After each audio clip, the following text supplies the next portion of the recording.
தமிழொலியின் இன்றைய காலை நேர தலைப்புச் செய்திகள். சர்வதேச சந்தை நிலவரத்துக்கேற்ப உள்நாட்டில் லாப்கோ மற்றும் லிட்ரோ சமையல் எரிவாயு சிலிண்டர்களின் விலைகள் நள்ளிரவு முதல் குறைக்கப்படுவதாக நிறுவனங்கள் அறிவித்துள்ளன. 12.5 கிலோகிராம் சிலிண்டரின் விலை சுமார் 150 ரூபாவால் குறைக்கப்பட்டுள்ளதால் இல்லத்தரசிகள் மகிழ்ச்சி அடைந்துள்ளமை குறிப்பிடத்தக்கது.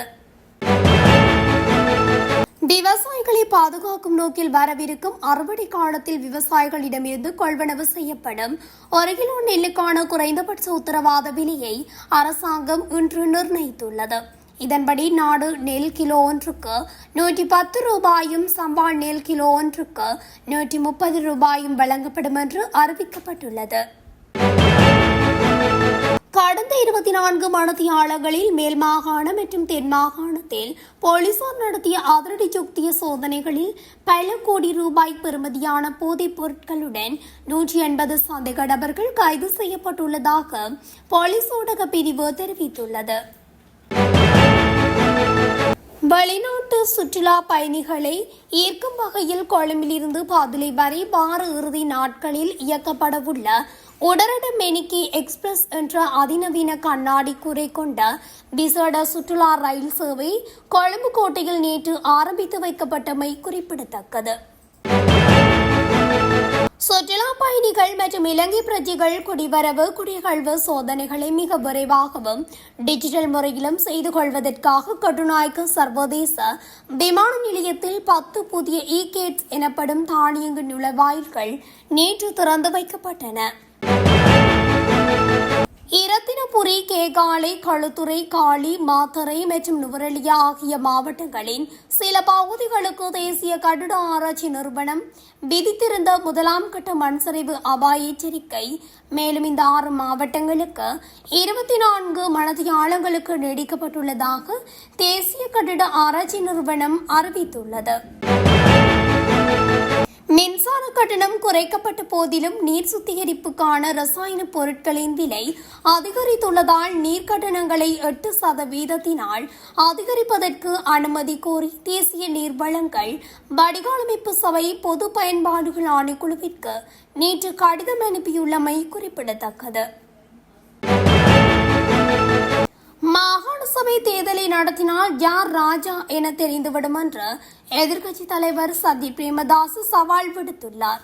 நேற்று இடம்பெற்ற விசேட கூட்டம் ஒன்றில் கலந்து கொண்டு உரையாற்றும் போதே அவர் மேற்கொண்டவாறு குறிப்பிட்டுள்ளார். மாகாண சபை தேர்தல் நடத்தப்பட்டால் மாத்திரமே அரசு பதவிக்கு தகுதியானது ஜேவிபியா அல்லது உண்மையிலேயே பொதுமக்களுடன் இணைந்து நிற்கும் அரசியல் இயக்கமா என்பதை மக்கள் முன்னிலையில் அறிந்து கொள்ள முடியும். இனியாவது விவசாயிகளை அவமதிப்பதை ஆளும் தரப்பு நிறுத்த வேண்டும். இத்தகைய அவமதிப்புகளை செய்வதற்கு முன் தங்களுக்கு இந்த அதிகாரத்தை வழங்கியது யார் என்பதை ஆட்சியாளர்கள் சிந்தித்து பார்க்க வேண்டும். விவசாயிகளின் பிரச்சினைகளுக்கு அரசாங்கத்தால் உரிய தீர்வினை வழங்க முடியாவிட்டால் நாட்டின் மக்கள் எதிர்கொள்ளும் உண்மையான யதார்த்தமான நடைமுறை சாத்தியமான மற்றும் முற்போக்கான தீர்வுகளை வழங்குவதற்கு தங்கள் தரப்பு தயாராக இருக்கின்றது என்று சஜித் பிரேமதாஸ் தெரிவித்துள்ளார். இலங்கையில் இதுவரை பதிவு செய்யப்படாமல் இயங்கி வரும் முதியோர் பராமரிப்பு இல்லங்கள் உத்தியோகபூர்வமாக பதிவு செய்யப்பட வேண்டும் என்று தேசிய முதியோர் செயலகம் உத்தரவிட்டுள்ளது. பதிவு செய்யப்படாமல் இயங்கும் முதியோர் இல்லங்கள் தொடர்பாக தற்போது விசேட கணக்கெடுப்பு ஒன்று நடத்தப்பட்டு வருவதாக அதன் பணிப்பாளர் கே சாதுர மிகிதும் தெரிவித்துள்ளார். இது தொடர்பாக மேலதிக விவரங்களை வெளியிட்ட பணிப்பாளர் நாடு தழுவிய ரீதியில் இயங்கும் முதியோர் இல்லங்களின் அடிப்படை விவரங்களை திரட்டும் பணிகள் தற்போது முன்னெடுக்கப்பட்டு வருவதாக குறிப்பிட்டுள்ளார். இதுவரை தமது விவரங்களை வழங்காத இல்லங்களின் உரிமையாளர்கள் அல்லது நிர்வாகத்தினர் தேசிய முதியோர் செயலகத்தினால் வழங்கப்பட்டுள்ள கூகுள் படிவத்தை பூர்த்தி செய்து தங்களின் விவரங்களை உடனடியாக சமர்ப்பிக்க முடியும் என்றும் அவர் கேட்டுக் கொண்டுள்ளார்.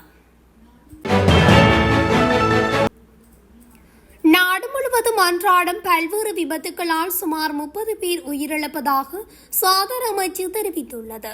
கொழும்பில் நடைபெற்ற ஊடகவியலாளர் சந்திப்பில் பேசிய சமூக வைத்திய நிபுணர் வைத்தியர் சமித சிறிதுங்க, நாட்டில் ஆண்டுதோறும் விபத்து தொடர்பான சுமார் 8000 முதல் 10,000 வரையிலான உயிரிழப்புகள் பதிவாகுவதாக குறிப்பிட்டுள்ளார்.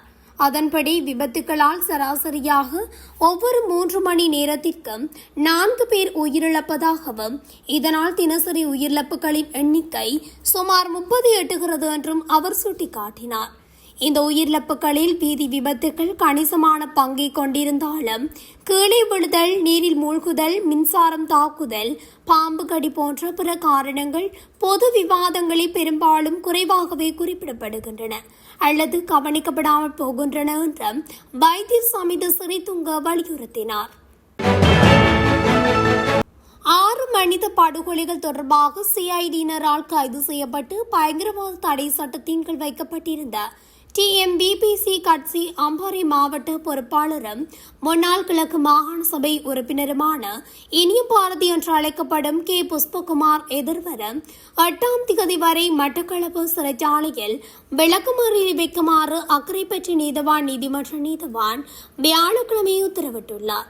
கடந்த 2007ஆம் ஆண்டு ஜூன் 28ஆம் தேதி திருக்கோவில் பிரதேச சபையின் முன்னாள் தவிசாளர் உதயகுமார் விநாயகபுரத்தில் உள்ள அவரது வீட்டிலிருந்து திருக்கோவில் உள்ள பிரதேச சபையை நோக்கி பிரயாணித்த போது அவரை விநாயகபுரம் கோரக்களப்பு வீதியில் வைத்து இனம் தெரியாத துப்பாக்கிதாரிகளால் துப்பாக்கியால் சுடப்பட்டு படுகொலை செய்யப்பட்டார் என்பதும் குறிப்பிடத்தக்கது.